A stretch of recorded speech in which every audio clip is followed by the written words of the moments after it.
Hello friends, CB মেডিস্ট্রিম চ্যানেলে আমি তোমাদেরকে ওয়েলকাম জানাচ্ছি।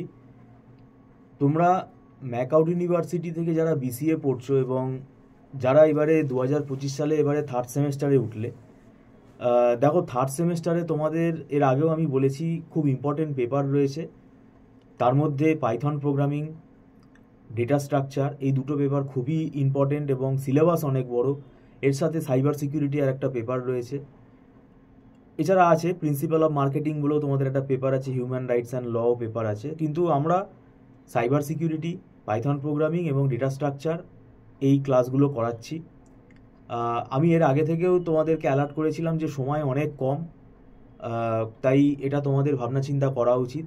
দেখে মনে হচ্ছে যে পরীক্ষা এখন আমাদের অনেক দেরি আছে। নভেম্বর মাস নাগাদ পরীক্ষা হওয়ার একটা নোটিশ বেরিয়েছে, 28 নভেম্বর থেকে থিওরি এক্সাম। তো সেদিক থেকে দেখতে গেলে হাতে সময় খুব কম। পাশাপাশি তোমাদের সিএ এক্সামগুলো চালু হয়ে যাবে, তখন সিএ এক্সামের জন্য তোমরা ব্যস্ত হয়ে পড়বে। আবার আমাদের একটা ফেস্টিভ্যাল সিজন আসছে, তো সেদিক থেকে কলেজ ছুটি থাকবে, ইনস্টিটিউটও আমাদের ছুটি থাকবে। তো সেই কারণে আমি তোমাদেরকে বলছি যে এখন থেকেই পড়া শুরু করে দাও। আর একটু খোঁজ খবর নিলে তোমরা দেখতে পারবে, তোমরাও হয়তো জানো যে এখন কিন্তু সাপ্লি হচ্ছে, সাপ্লি কিন্তু পাচ্ছে, সে বিসিএ বলো, বিটেক বলো, এমসিএ বলো, এমবিএ বলো। একটু যদি কেউ গাফিলতি দেয়, ভালো করে যদি পরীক্ষায় না লিখে আসে, তাকে কিন্তু নাম্বার দেবে না ইউনিভার্সিটি। সঠিক লিখতে হবে এবং সেটা টু দি পয়েন্ট লিখতে হবে। কেননা এইটা লিখতে তখনই স্টুডেন্ট পারবে, সঠিক অ্যান্সার তখনই করতে পারবে যদি তার কনসেপ্ট ক্লিয়ার থাকে এবং সে যদি সময় দিয়ে পড়ে। তাড়াহুড়ো করে পড়লে কিচ্ছু বোঝা যাবে না। ওই জন্য আমরাও কিন্তু পরীক্ষার মানে হয়তো আগস্ট মাসে আমরা স্টুডেন্ট নিতে পারি, কিন্তু এন্ড অফ আগস্ট থেকে আমরা স্টুডেন্ট নেবো না। কেননা আমরা ধরে পড়াই যেহেতু, তাই আমরা তাড়াহুড়ো করে পড়াতে পারি না। আর আমরা দীর্ঘদিন ধরে পড়াচ্ছি, এখানে 8-9 বছর পড়ানো হয়ে গেল আমাদের, এবং এই বিসিএ পড়িয়ে পড়িয়ে আমরা অভ্যস্ত হয়ে গেছি এবং আমাদের একটা ওয়েল ফরম্যাট হয়ে গেছে। তো সেক্ষেত্রে আমাদের এটা অসুবিধা হয় না এবং স্টুডেন্টদেরকে আমরা ঠিক একটা ওয়েল ফরম্যাটে নিয়ে আসি। ওয়েল ফরম্যাটের সাহায্যে তাদেরকে তারা যাতে তাড়াতাড়ি বুঝতে পারে সেই চেষ্টাটা করি। এবং আমরা আমাদের হাতে লেখা নোটসগুলো দেখে পড়াই এবং সেগুলো স্টুডেন্টকে প্রোভাইড করে দিই। কারণ একটা বই পড়ে স্টুডেন্টের পক্ষে বোঝা কিন্তু খুব ডিফিকাল্ট। তো কোথা থেকে পড়বে, কতটা পড়বে, কি প্রশ্ন আসবে, এগুলো কিন্তু বোঝা খুব ডিফিকাল্ট। তো এগুলো একজন টিচার, সিনিয়র ফ্যাকাল্টির যদি কেউ গাইড নেয়, তাহলে তার মানে রাস্তাটা অনেক ইজি হয়ে যায় এবং সে খুব তাড়াতাড়ি সিলেবাসটাকে সে কভার আপ করতে পারে। এখন ব্যাপারটা হচ্ছে সিলেবাসটা আমি এর একটু আগেই বললাম যে অনেক বড়। আমার ব্যক্তিগত মতে সিলেবাস কিন্তু প্রায় এটা 9-10 মাসের সিলেবাস, এবং এটা আমাদের পরীক্ষার জন্য যে সময়টা আমরা পাচ্ছি, এটা কিন্তু খুব বেশি সময় আমরা পাচ্ছি না। তো সেই কারণে আমি বারবার তোমাদেরকে বলেছি যে তাড়াতাড়ি পড়া শুরু করো এবং কনসেপ্ট ক্লিয়ার করে না পড়লে কিন্তু তুমি অ্যান্সার লিখে আসতে পারবে না। এবং বিশেষ করে পাইথন প্রোগ্রামিং আমাদের কিন্তু এখানে সিলেবাসটা অনেকটাই বড় এবং এর মধ্যে ডেটা সায়েন্সেরও পার্ট আছে। আর পাইথনের প্রোগ্রাম মনে হয় যে সোজা, অবশ্যই সোজা, কিন্তু এর মধ্যে অনেক লজিক আছে। সেই লজিকগুলো কিন্তু শিখতে হবে, অনেক মডিউলগুলো শিখতে হবে, সিনট্যাক্সগুলো ভালো করে প্র্যাকটিস করতে হবে এবং কীভাবে কোয়েশ্চেনটাকে অ্যাটেন্ড করব, কোয়েশ্চেন কী আসে, সেইগুলো কিন্তু শিখতে হবে।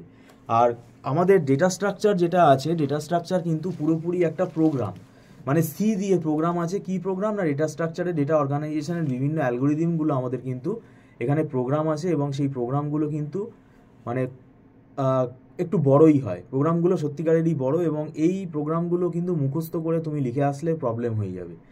আমাদের ইনস্টিটিউটে আমরা কিন্তু এই প্রোগ্রামগুলো ডেটা স্ট্রাকচার বলে না, যে কোনো প্রোগ্রামিং ল্যাঙ্গুয়েজ আমরা কিন্তু ধরে ধরে পড়াই, লাইন বাই লাইন বুঝিয়ে পড়াই এবং প্রত্যেকটা লাইনের এক্সপ্লেনেশান আমরা বলি স্টুডেন্টদেরকে, তারা যেন লিখে নেয়।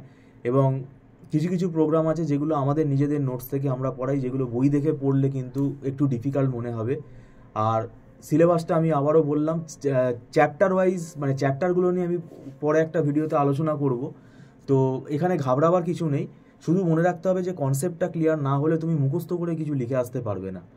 আর মোটামুটি ইভেন্ট সেমেস্টারের পরীক্ষায় কি হলো না হলো, কীরকম রেজাল্ট হলো তোমরা সবাই জানো, তোমাদের বন্ধুবান্ধবেরও তোমরা নিশ্চয়ই খবর রাখো, তোমাদের সিনিয়রদের থেকেও তোমরা অনেক কিছু জানতে পারবে। তো এখন ব্যাপারটা হচ্ছে, দেখো আমাদের মানে এমনভাবে পড়তে হবে যাতে ওই সাজেস্টিভ ব্যাপারটা কিন্তু এখন কাজে দিচ্ছে না। তাই সাজেস্টিভ ব্যাপারটা ভুলে যাও, যে সাজেশান করে পড়ে চলে যাব। এখানে কিন্তু তোমাকে মানে নাম্বার ভালো পাওয়ার অনেক রকম ট্রিক্স আছে, কিভাবে নাম্বারটা বেটার মানে আনা যায়, সেগুলো কিন্তু শিখতে হবে। সেগুলো টেকনিক্যাল ব্যাপার, সেগুলো আমরা যারা স্টুডেন্টদেরকে পড়াই আমরা বলে দিই এবং আমরা দীর্ঘ প্রায় 9-10 বছর ধরে পড়াচ্ছি।